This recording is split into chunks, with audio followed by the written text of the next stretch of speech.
चुनाव में मतदान के लिए चुनाव आयोग ने जारी किया नया अपडेट। मतदाता 12 पहचान पत्र दिखाकर डाल सकते हैं वोट। चुनाव आयोग ने जारी किए हैं दिशा निर्देश। 12 वैकल्पिक फोटो पहचान पत्रों को भी मान्यता दी गई है। इसमें इपिक कार्ड न होने पर भी वैध मतदाता मतदान कर सकता है। तो एक नया दिशा निर्देश चुनाव आयोग के द्वारा दिया गया है, एक नया अपडेट जारी किया है। यानी कि अगर आप वोटर आईडी कार्ड का वैकल्पिक तौर पर भी इसे देखा जा सकता है। टोटल टीवी के एसिड एडिटर प्रदीप कुमार हमारे साथ लाइव जुड़ गए हैं। ज्यादा जानकारी के लिए सीधे उनका रुख करेंगे। प्रदीप जी, क्या कुछ जानकारी है इस नए चुनाव आयोग के द्वारा जारी किए गए अपडेट को लेकर? क्या कुछ दिशा निर्देश दिए गए हैं और जिन 12 पहचान पत्रों की बात चुनाव आयोग के द्वारा की गई है वो क्या क्या है? कैसे एक वोटर समझ पाए कि वो अपने मताधिकार का कैसे इस्तेमाल करें?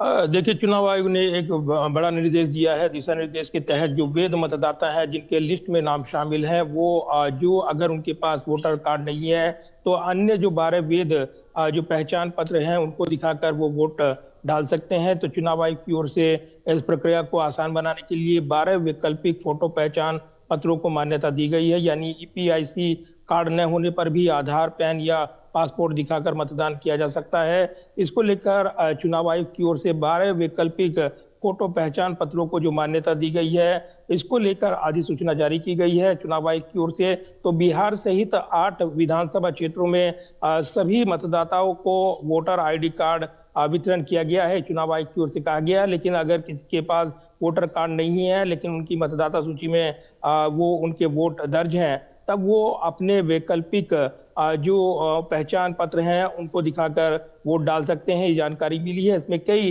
वैध मतों को यहाँ पर दिखाया गया है, बताया गया है, जिसमें वो अपने मतदान का इस्तेमाल कर सकते हैं। आयोग की ओर से जो जानकारी दी गई है उसमें बिहार सहित जो विधानसभा क्षेत्रों में उपचुनाव हो रहे हैं उन पर वो अपना ईपीआईसी जो कार्ड उपलब्ध न होने पर 12 दस्तावेजों को दिखा सकते हैं। इसमें आधार कार्ड को शामिल किया गया है। इसके अलावा मनरेगा जॉब कार्ड है, बैंक या डाकघर की फोटो पासबुक इसमें शामिल की गई है। आयुष्मान भारत या श्रम मंत्रालय का स्वास्थ्य कार्ड अगर किसी वैध मतदाता के पास है तो वो इसको दिखा सकता है। ड्राइविंग लाइसेंस है, पैन कार्ड है, एनपीआर स्मार्ट कार्ड है, पासपोर्ट, पेंशन दस्तावेज, सरकारी सेवा पहचान पत्र भी दिखा सकते हैं। सांसद, विधायक का आधिकारिक आईडी भी यहाँ पर इस्तेमाल किया जा सकता है। सामाजिक न्याय मंत्रालय द्वारा जो जारी यूडीआईडी कार्ड है, जो निःशक्तता कार्ड होता है, उसको भी दिखाया जा सकता है। तो कुल मिलाकर ये 12 जो वैकल्पिक दस्तावेज हैं इनको दिखाकर वैध मतदाता अपने मतदान को डाल सकता है और उसको लेकर संबंधित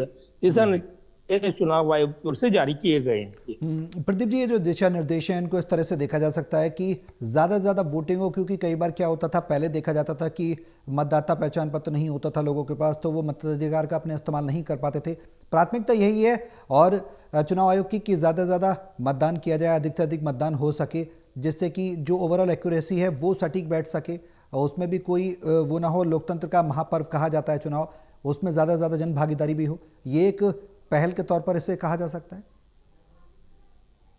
देखिए, चुनाव आयोग ने स्पष्ट किया है कि केवल जो मतदाता सूची में नाम होना मतदान का पूर्व शर्त है। यानी मतदान के लिए जो उन्होंने एसआईआर की थी, वो प्रक्रिया की थी और उसमें जो नई सूची जारी की गई है वैध मतदाताओं की, उसमें नाम दर्ज होना चाहिए और इसलिए ये मतदान की पूर्व शर्त है। यानी आईडी कार्ड तभी मान्य होगा जब नाम मतदाता सूची में शामिल होगा। इसके अलावा पर्दानशी महिलाओं के लिए विशेष इंतजाम किए जाएंगे ताकि महिला मतदान अधिकारी या परिचारिका की उपस्थिति में उसकी पहचान गरिमापूर्ण और गोपनीय रूप से की जा सके। इसको लेकर विवाद देखने को मिलता है और एक वर्ग विशेष के रहने के चलते इस पर दूसरे विरोधी दल सवाल उठाते हैं। तो इसको लेकर भी विशेष व्यवस्था इस बार चुनाव आयोग की ओर से की गई है और इसको लेकर दिशा निर्देश देखने को मिल रहे हैं। तो 12 वैकल्पिक पहचान पत्र सामने आने के साथ ही चुनाव आयोग ने ये दावे किए हैं कि चुनाव में जो वैध मतदाता हैं उनका वोट छूट ना पाए, इसलिए बिल्कुल। व्यवस्था की जा रही है। तो एक बड़ा सवाल है कि जो मतदान प्रक्रिया है और जो वैध मतदाता हैं उनका वोट सुनिश्चित हो पाए, और इसलिए व्यवस्था की जा रही है। लेकिन एसआईआर प्रक्रिया को लेकर और वोट चोरी के आरोप लगाते हुए विपक्ष ने भारी राजनीतिक विरोध किया था, तो वो भी राजनीतिक मुद्दा बना हुआ है। बिल्कुल प्रदीप जी, बने रहे आप हमारे साथ।